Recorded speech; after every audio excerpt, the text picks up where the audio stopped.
नमस्कार दोस्तों, स्वागत है आपका इंस्पायरिंग वॉइस यूट्यूब चैनल पर। आज आपके लिए लेकर आया हूँ 4 दोस्तों की एक भावनात्मक कहानी। तो आइए शुरू करते हैं आज की ये कहानी।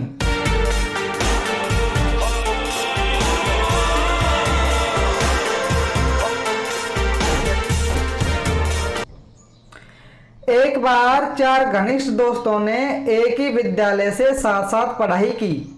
अपनी पढ़ाई पूरी होने के बाद उन चारों दोस्तों ने तय किया कि हमें अपने शहर में स्थित होटल में एक दिन चाय नाश्ता जरूर करना चाहिए और उन हसीन पलों को यादगार बनाना चाहिए। उन चारों ने बमुश्किल से 40 रुपये जमा किए और साइकिल से उस होटल में जा पहुंचे। उन दोस्तों के नाम थे दिनेश, संतोष, मनीष और प्रवीण। चारों चाय नाश्ता करते हुए एक दूसरे से बातें करने लगे। कुछ देर बाद उन चारों ने सर्वसम्मति से ये फैसला किया कि आज से ठीक 30 वर्ष बाद हम 1 जनवरी को इस होटल में फिर मिलेंगे। तब तक हम सभी को बहुत मेहनत करनी चाहिए और तब यह देखना बहुत दिलचस्प होगा कि जीवन में किसकी कितनी प्रगति हुई है। और हाँ, जो दोस्त उस दिन सबके बाद होटल आएगा उसे ही होटल का सारा बिल चुकाना होगा। उनको चाय नाश्ता कराने वाला वेटर रामू भी यह सब सुन रहा था। उसने भी कहा कि अगर मैं यहाँ रहा तो मैं भी इस होटल में आप सबका इंतजार करूँगा भाई साहब। इसके बाद आगे की उच्च शिक्षा के लिए चारों अलग अलग हो गए। दिनेश उच्च अध्ययन के लिए शहर छोड़ चुका था। संतोष आगे की पढ़ाई के लिए मुंबई चला गया। मनीष ने भी दूसरे शहर की कॉलेज में दाखिला ले लिया था।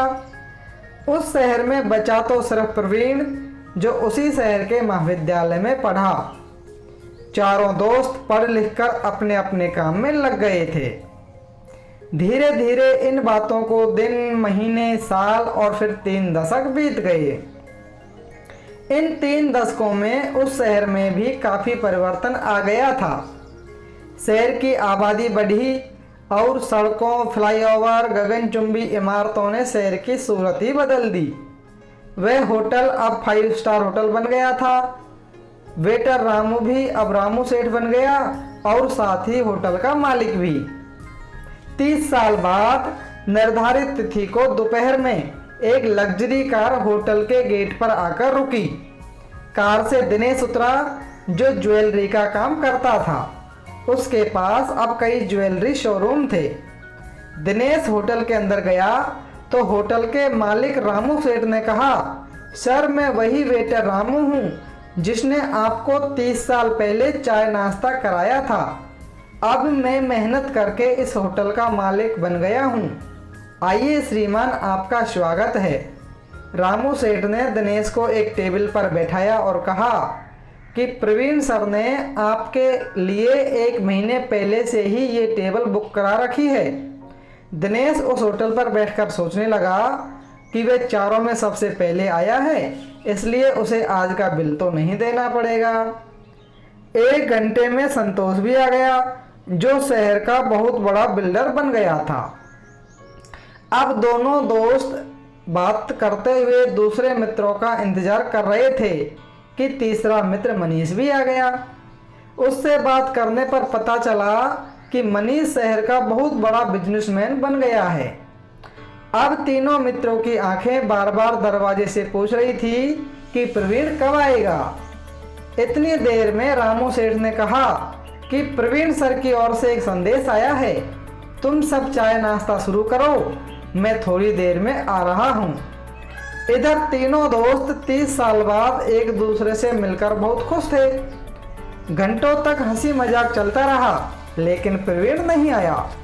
रामू सेठ ने कहा कि फिर से प्रवीण सर का एक मैसेज आया है, आप तीनों अपना मनपसंद खाना शुरू करें, मैं कुछ ही देर में आ रहा हूँ। प्रवीण का संदेश पाकर तीनों ने अपना मनपसंद खाना खा लिया, लेकिन प्रवीण तब तक भी नहीं पहुंचा था। प्रवीण के नहीं आने पर उन्हें कुछ अनिष्ट की आशंका होने लगी। जब उन तीनों ने होटल का बिल भरना चाहा तो जवाब मिला कि बिल का भुगतान ऑनलाइन किया जा चुका है। यह सुनकर तीनों दोस्त अचंभित थे कि बिल किसने और क्यों भरा है। प्रवीण का कई घंटे इंतजार करने के बाद जब वे नहीं आया तो तीनों दोस्त होटल से जाने लगे तो उन्होंने देखा कि एक कार होटल में आई है। कार शायद प्रवीण की ही होगी। यह सोचकर तीनों दोस्त बहुत खुश हुए। उस कार से एक युवक उतरा, उन तीनों मित्रों के पास पहुंचा। तीनों उस युवक को देखने लगे और युवक भी उन तीनों को। फिर वह युवक बोला, सर, मैं आपके दोस्त प्रवीण का पुत्र रवि हूँ। पिताजी ने मुझे आप सबके आने के बारे में पहले ही बता दिया था, इसलिए मैंने ही आपके लिए यह व्यवस्था की थी। कोई परेशानी तो नहीं हुई ना? नहीं नहीं बेटा, कोई परेशानी नहीं हुई। लेकिन ये बताइए, हमारा दोस्त प्रवीण क्यों नहीं आया? कहाँ है वो? यह सुनकर प्रवीण का पुत्र रवि रूंधे गले से बोला, सर, उन्हें भी इस दिन का बेसब्री से इंतजार था, लेकिन क्या करें, पिछले महीने एक गंभीर बीमारी के कारण उनका निधन हो गया। जब वे बीमार थे तभी उन्होंने मुझे आज के दिन के बारे में बता दिया था और कहा था कि बेटा, मेरे दोस्तों से मिलने अवश्य जाना। उन्होंने मुझे आज के दिन आपसे कुछ देर से मिलने के लिए कहा था ताकि आपको तुरंत मालूम न पड़ जाए कि उनका निधन हो चुका है।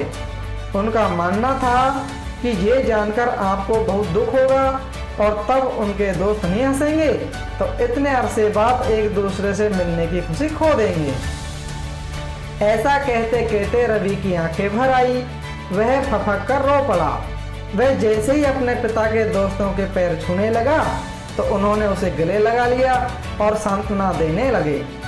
आसपास के लोग उत्सुकता से इस दृश्य को देख रहे थे। उन्हें लगा कि उन्होंने इस युवक को कहीं देखा है। रवि ने फिर कहा कि मेरे पिताजी एक आदर्श शिक्षक बने और मुझे पढ़ाकर कलेक्टर बनाया। आज मैं इस शहर का कलेक्टर हूँ।